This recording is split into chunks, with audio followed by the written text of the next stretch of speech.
ప్రభుత్వ హామీలు వెంటనే అమలు చేసి 12వ పీఆర్సీ కమిషన్ ఏర్పాటు చేయాలని సిపిఐ నాయకులు తాటిపాక మధు, రాష్ట్రోపాధ్యాయ సంఘం జిల్లా అధ్యక్షులు S Satyanarayana, general secretary P Ramakrishna పేర్కొన్నారు.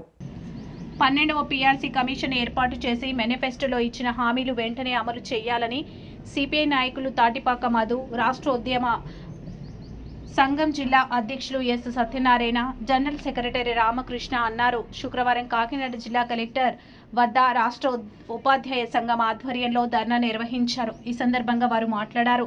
రాష్ట్ర ఉద్యోగులకు న్యాయంగా రావాల్సిన 4 డిఏలను వెంటనే ప్రకటించి సిపిఎస్ రద్దు చేసి వెంటనే నిర్ణయం తీసుకోవాలన్నారు. గత ప్రభుత్వం ఉపాధ్యాయుల పట్ల వ్యవహరించిన తీరుకు అధికారం కోల్పోయారని, ముఖ్యమంత్రి చంద్రబాబు నాయుడు, విద్యాశాఖ మంత్రి నారా లోకేష్ ఉపాధ్యాయుల సమస్యలు తక్షణమే పరిష్కరించాలని డిమాండ్ చేశారు.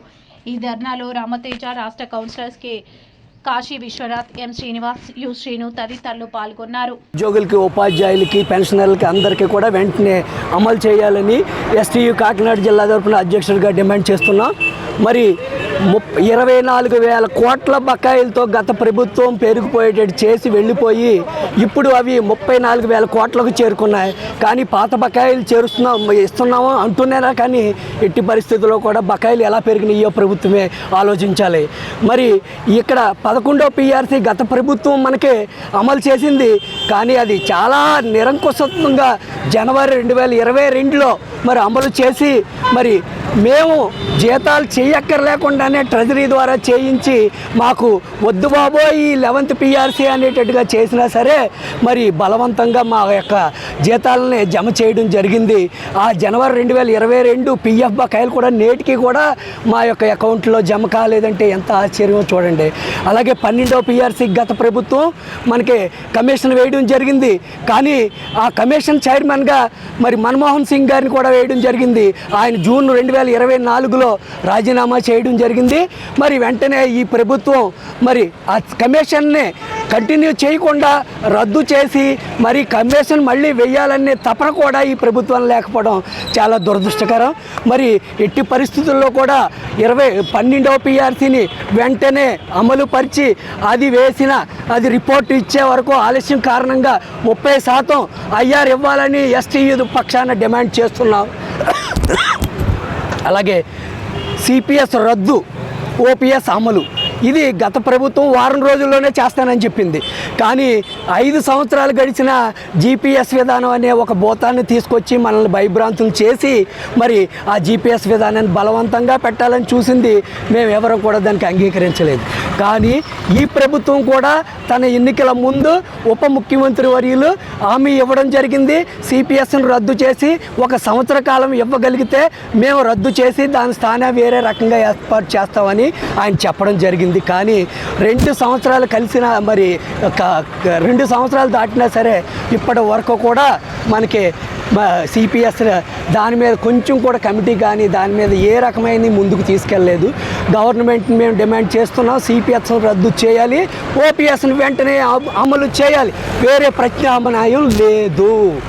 అలాగే మనకి పదవీ విరమణ చేసిన ఉపాధ్యాయులు కానీ ఉద్యోగులు కానీ మరుసటి రోజునే వారికి రావాల్సిన ఆర్థిక సౌలభ్యాలన్నింటినీ కూడా ఎట్టి పరిస్థితుల్లో కూడా వెంటనే అమలు చేయాలి. తర్వాత ఇంకా మనకి బకాయిలు జూలై 2024 నుంచి మనకి రావాల్సిన 4 విడతల బకాయిలు డిఏలు వెంటనే విడుదల చేయాలి.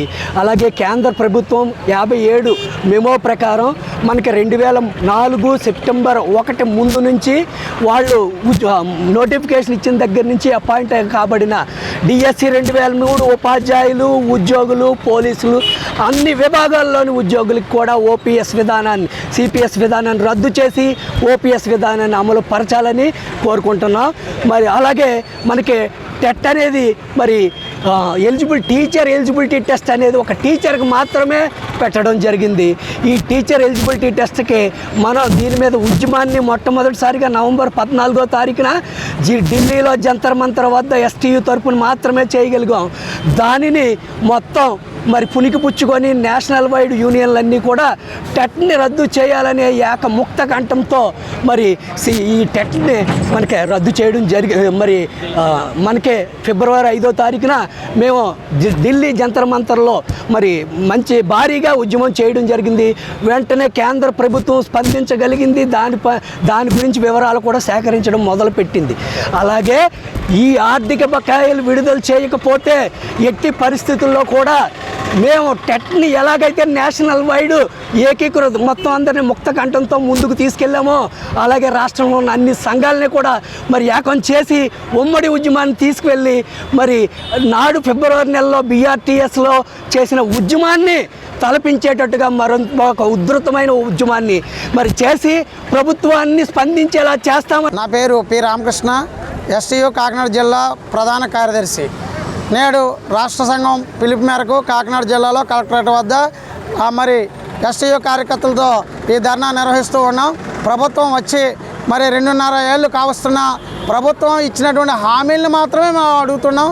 మరి ప్రభుత్వం అధికారంలోకి రాకముందు మరి వీళ్ళు ఏమైతే మరి డిమాండ్స్ అయితే ఏమైతే హామీలు అయితే మాకు ఇచ్చారో వాటిని మాత్రం అమలు చేయమని డిమాండ్ చేస్తూ ఉన్నాం.